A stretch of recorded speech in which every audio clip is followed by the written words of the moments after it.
Assalamualaikum warahmatullahi wabarakatuh. Ikhwal muslimin yang dirahmati oleh Allah Subhanahu wa taala, alhamdulillah bertemu lagi dengan saya. Mudah-mudahan pertemuan ini menjadikan pertemuan yang mengandung silaturahmi dari dunia sampai akhirat. Ikhwal muslimin yang dirahmati Allah Subhanahu wa taala, pada kesempatan ini, pada jenazah yang berikutnya ini, saya akan membahas tentang fadilah dan keutamaan sholat duha.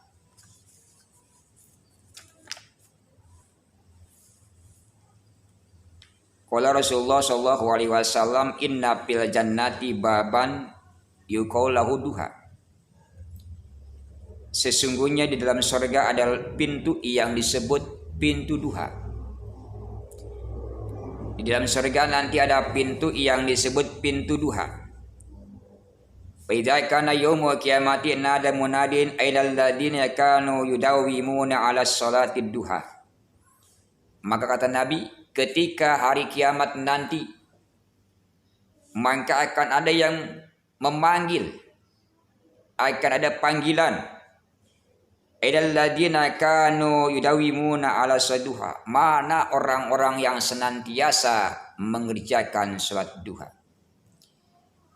Kata panggilan tersebut memanggil orang-orang yang setiap hari dimanapun ia berada, sesibuk apapun ia, selalu mengerjakan salat duha, dipanggil oleh Allah Subhanahu wa taala, wahai orang-orang yang senantiasa mengerjakan salat duha.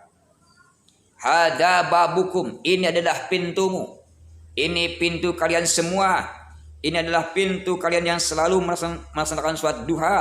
Hada babukum fadkhuluhu, silahkan kau masuk. Birahmatillah, silahkan kau masuk pintu duha dengan rahmat Allah Subhanahu wa taala. Ya muslimin yang dirahmati Allah Subhanahu wa taala, ternyata salat duha begitu dahsyat fadilah dan keutamaannya, sehingga Allah memerintahkan pada orang-orang yang senantiasa salat duha untuk masuk surga melalui pintu yang bernama pintu duha. Ikhwan muslimin yang dirahmati Allah Subhanahu wa taala, selain daripada itu, hadis yang diriwayatkan oleh Imam Al-Baihaqi, qala Nabi sallallahu alaihi wasallam, in sholaitad duha rakaataini lam tuktab minal ghafilin au arba'an kutibta minal muhsinin au sitan kutibta minal qanitin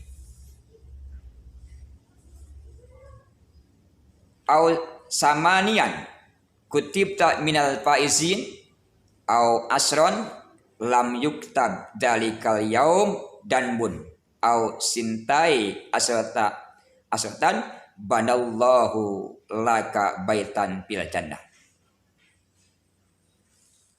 Ada hadis yang diriwayatkan oleh Imam Al-Baihaqi, pesan Nabi kepada Abadar. Kata Nabi, in sholaita duha rakaatin, wahai Abadar, ketika kau melaksanakan duha 2 rakaat setiap hari, kau 2 rakaat, lam tuktab minal ghafilin, maka engkau tidak akan dituliskan dari golongan orang-orang yang lupa.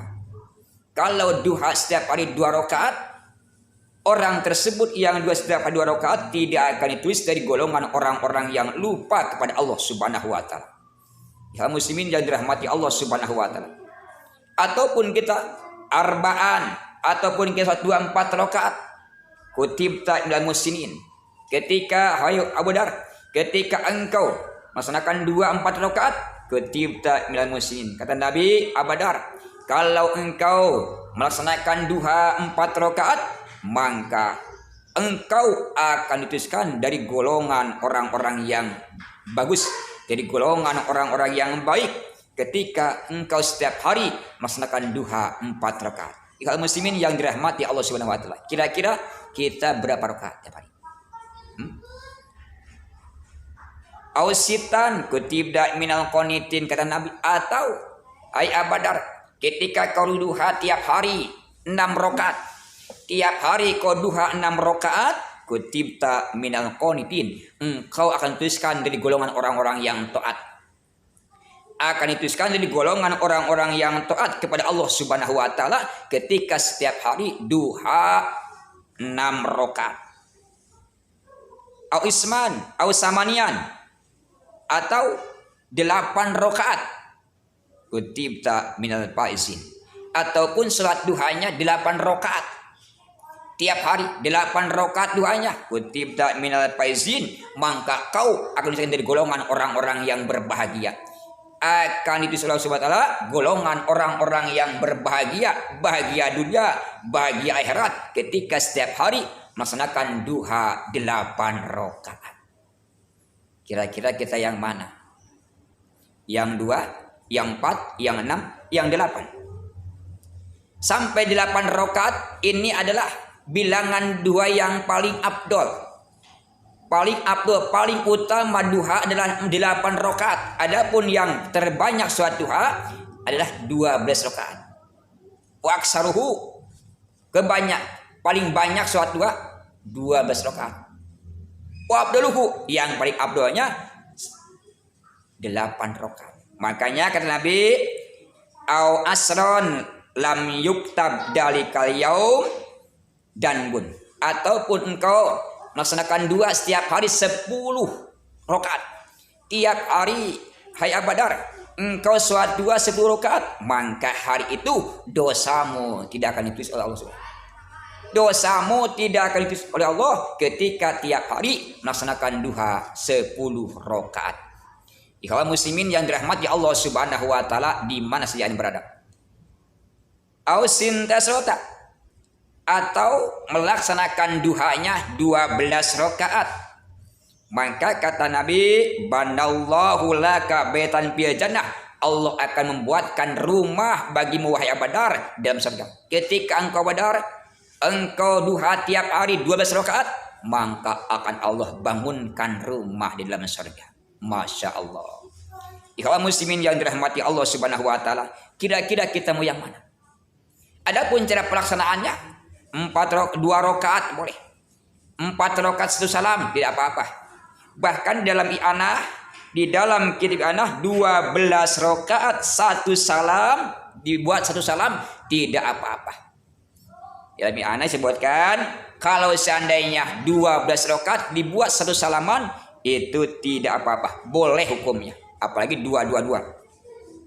Ikhwan muslimin yang dirahmati Allah Subhanahu wa taala, salat duha adalah salat pembuka rezeki. Rezeki akan barokah.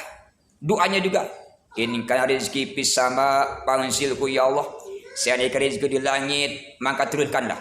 Wa in kana fil ardi fakhrizku, seandainya di bumi maka keluarkanlah. Wa in kana baidan, seandainya jauh dekatkanlah. Wa in kana mu'assiron, seandainya susah mudahkanlah. Wa in kana haraman batilhu, sehingga seandainya haram maka sucikanlah. Itu diantaranya kelebihan salat duha. Ikhwan muslimin yang dirahmati oleh Allah Subhanahu wa taala. Oleh karena itu, silakan kerjakan duha tiap hari, karena salat duha adalah di mana ketika kita setiap hari melaksanakan duha, maka nanti hari kiamat Allah akan memanggil orang-orang yang salat duha, akan dipersilahkan masuk surga melalui pintu duha.